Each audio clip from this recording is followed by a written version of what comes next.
right? Put electricity through the water. So we did that reaction at the end. And when we did it, we got twice as much of one gas as the other. And the reason why we got twice as much of one gas as the other is because the balanced equation was what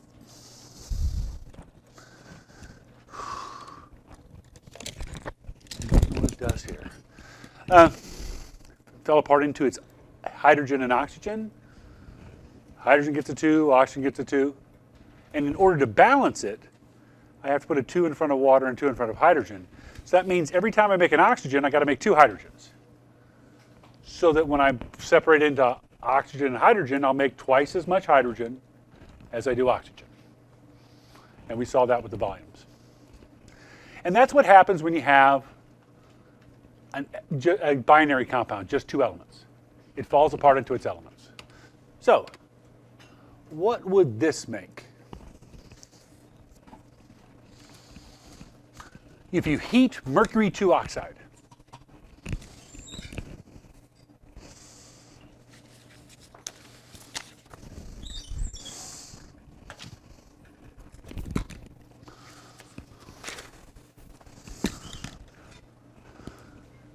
well, it's only got 2 elements, so the only way it can change is to not be together anymore. It's got to fall apart. It's got to decompose, and it's going to fall apart into mercury and oxygen. So I did what the name says. It fell apart. Now I take the time to figure out subscripts. Does Hg need a little 2 next to it? No. Does O need a little 2 next to it? Yeah. So we do what the name says, figure out the subscripts, then balance. 1 Hg, 1 Hg, 1 O, 2 O's. So I'm going to put a 2 in front of HgO. That gives me 2 Hgs, so I got to put a 2 there. Make sense? Really difficult? See how labeling it as decomposition does the hard work. It tells you what you're going to do. You're going to fall apart. So you can predict what it makes if you know what kind of reaction it is. That's what our goal was to predict what the products are going to be.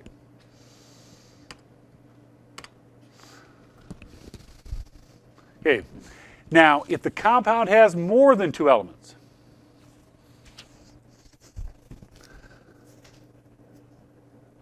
I say you must be given, actually, I'm going to give you. You don't have to be given. There's plenty of textbooks out there that expect you to memorize what happens. I'm not concerned with you being able to memorize what happens. I'm more concerned with you being able to figure out what the other piece is. So I will tell you one of the pieces, and you tell me what the other piece is. And the other piece will be made of what's missing. Look to see what's missing from your original stuff. That's got to make what your other product is. And once again, these should balance really easily if you do them right.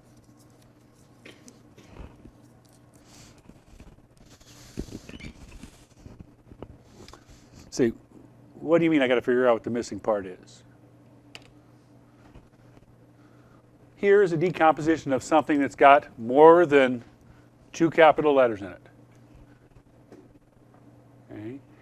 Nickel 2 carbonate, when heated, falls apart into nickel 2 oxide and what? Is carbon carbon's missing? Is carbon the only thing missing from, what else is missing from 2 oxygens, right? Can anybody think of a chemical that has a carbon and 2 oxygens?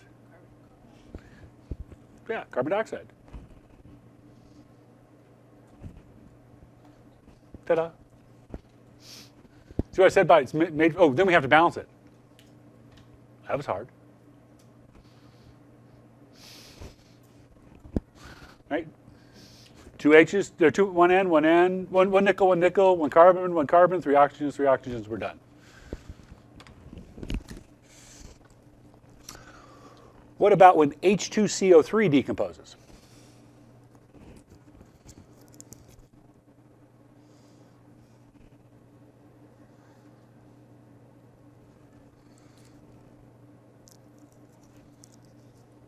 Well, when H2CO3 decomposes, it makes CO2 and what's missing from H2CO3? Well, I see two H's and an O missing. Can anybody think of a formula, a chemical made up of two H's and an O? What are you thinking? And this is the bubbles in your soda. The carbonic acid in your soda falls apart to make CO2. How does the carbonic acid get there? We actually wrote that equation yesterday. We wrote CO2 plus H2O makes H2CO3. That was our combination for two. Right? We had to make that polyatomic ion carbonate. How are those two equations related to each other? Look, all I got to do is look at them. Yeah? Is that like the combination reaction? Yeah, well, just look at them. How could you make the bottom one look like the top one? Very easily. Turn it around. Right? The bottom one is just the top one backwards. Right? So this is how the fountain machine works at Legends. Okay? So behind the fountain machine, behind the wall, there's a big tank of carbon dioxide under high pressure. So as the water comes into the fountain, into the machine, that high pressure carbon dioxide reacts with water to make carbonic acid. And they use that to mix with flavored soda. You know, the sugar and, well, mostly sugar and coloring. But so they get the CO2 to combine with water because it's under high pressure. Then when you push the lever on the machine and it comes out, now it's underneath low pressure, and the carbon dioxide you forced the water to hang on to now comes back off. And that's why you see the bubbles on your soda. Now, anybody ever notice that flat sodas taste different? Yes. Okay, this is why. This right here is why. Because this is actually carbonic acid. Okay? And acids, one of the features of acids is they taste sour. In fact, sour is our body's way of detecting acids. Bitter is our body's way of detecting bases. So if you taste something bitter, it's a base. You taste something sour, it's an acid. Evolutionary-wise, we picked up those tastes because things that are acids and bases are very often poisonous. So you learn to distinguish between those two things, because if you couldn't distinguish that they were there, you didn't get to reproduce. Okay? So that's why we hate the taste sour and bitter. So if you think about what's going to happen, your carbonic acid is going to, what happened there? Your carbonic acid is going to make the bubbles, right? And if the carbonic acid makes the bubbles, then the carbonic acid isn't there anymore, which means the sour's not there anymore. And that's what changes to the taste of your soda when it goes flat. Sour disappears and sweet becomes more noticeable. So that's why flat sodas taste sweeter and taste different, because they lose sour, so the sweet becomes bigger. Okay? So the fact that your soda changes flavor tells me that this reaction really happens. So decomposition and combination are related to each other, but in a decomposition reaction, there are, which one of these?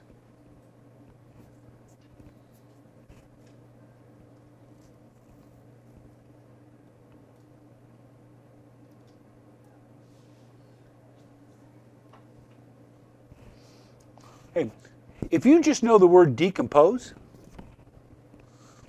only one of those answers makes sense, right?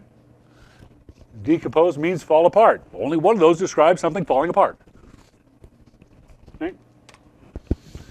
That's why I like the names. The names tell us what they're going to do. Combination is going to combine. Which one of those describes combining?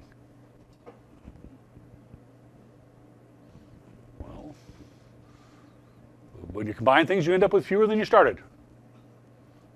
So that makes it the one that made few product. B. So I did not balance these equations. Which one of them is correct for what would be the decomposition of iron 3 oxide?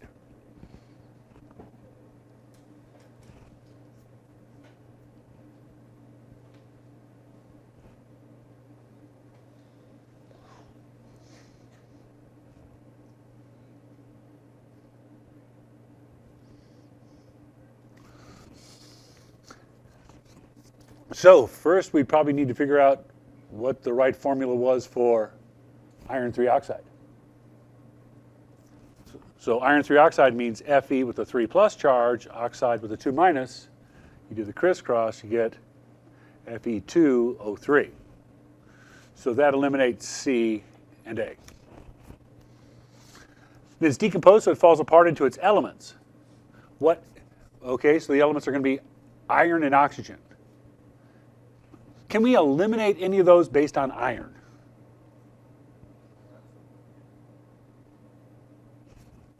We can eliminate F based on iron, right?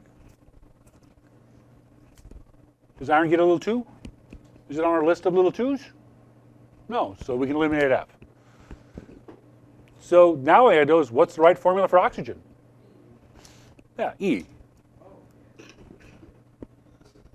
Okay? So actually, trying to match up was the hard way to do it. The easy way to do it would be to do this. Okay, so I got to write iron 3 oxide. And I know I'm going to make iron and oxygen. What's the right formula for iron? Does iron get a little 2? No. Does O get a little 2? Yeah. Which one of those looks like that? So it's easier to write the equation than try to answer it as a multiple choice. Sometimes that's the way to approach a question on a test. Is just do what they ask you to do and see which one works. Rather than saying, well, I see a mistake here, I see a mistake there. Okay. Which one of these is right?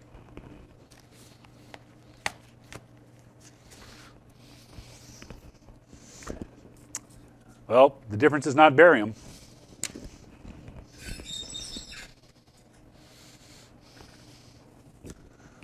So it's not that. Barium's correct.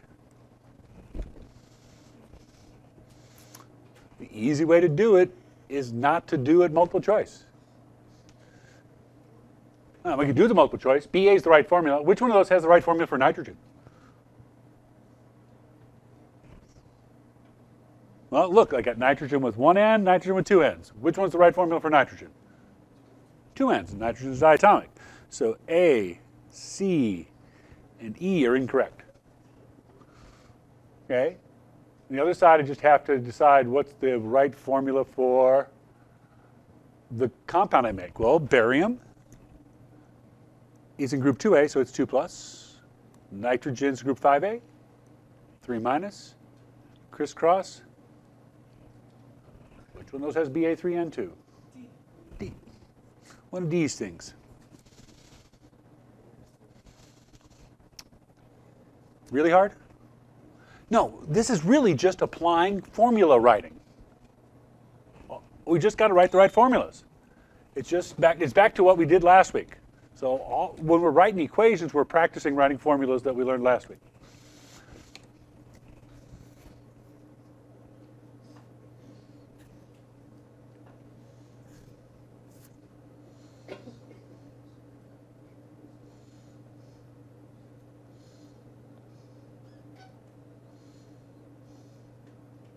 I made no attempt to balance these.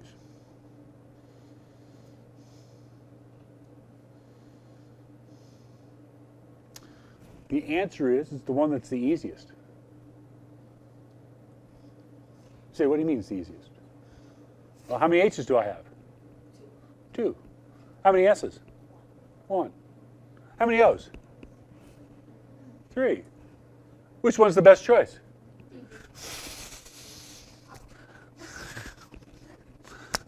Okay, makes sense? Okay, all right. So I got one last example I want to talk about, okay? And that is the decomposition of hydrogen peroxide.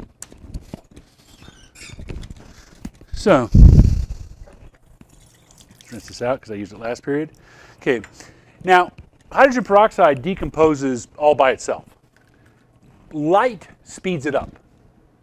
If you've got light around, like this, that's why hydrogen peroxide is always sold in a dark brown bottle, is to keep the light from hitting the hydrogen peroxide, because that would speed up the hydrogen peroxide falling apart. And we want it to be active when we need it to kill our germs. Okay? That's not us. If we can hear a bell, it's not for us. Okay. So normally when you put it on a cut, it starts to bubble. That's because instead of using heat, it has a catalyst.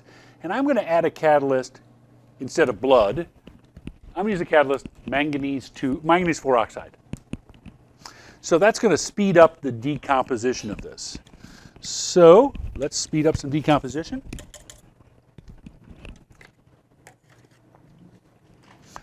Now, the MnO2 is a catalyst. It's not a reactant. It's not a product. That's why it's on the arrow. So it's all going to be there when we're done. It doesn't get used up. It doesn't get made. But I see bubbles there. Everybody see the bubbles? What are the bubbles? What are the bubbles? Well, I look at that formula. I see 3 possibilities. Because I've observed all these as gases: oxygen, hydrogen, and water. Those are the 3 things I think I could get out of H2O2 that would be a gas, knowing the chemistry I know. So which one is it? Well, we got a test. And we have a test. A burning toothpick. Because if we took the fire and put it next to hydrogen, we got that whoosh, shot flames out the test tube. Hydrogen burns. Oxygen makes things burn better. What happens if you put water on things that are burning? They go out. So with the flaming toothpick, I should be able to see what kind of gas it is. You may not want to sit in the front row, but okay. So I got my burning toothpick.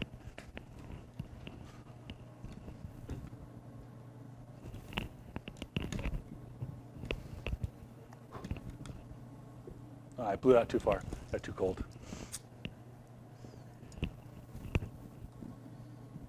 So what's the gas? Everybody pretty convinced it's oxygen? I know I am. So it's oxygen. We know it makes oxygen. We tested it. It makes oxygen. And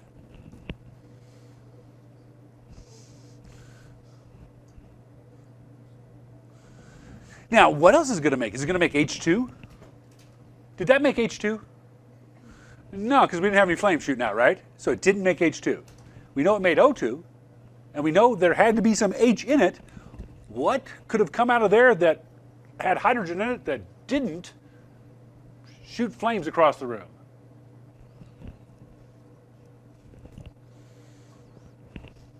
It's got to be water. Because if it had been any other piece, I mean, these are my 3 possibilities. If it had been hydrogen, we would have seen flames. So we know there was no hydrogen. So it had to be those other pieces. Now, it's not balanced. That bugs me all the time. 3 O's on one side, 2 O's on the other, so I'm going to double that first one. Which gives me 4 H's, so I'll double the water. Which gives me 4 O's and 4 O's. And we're done.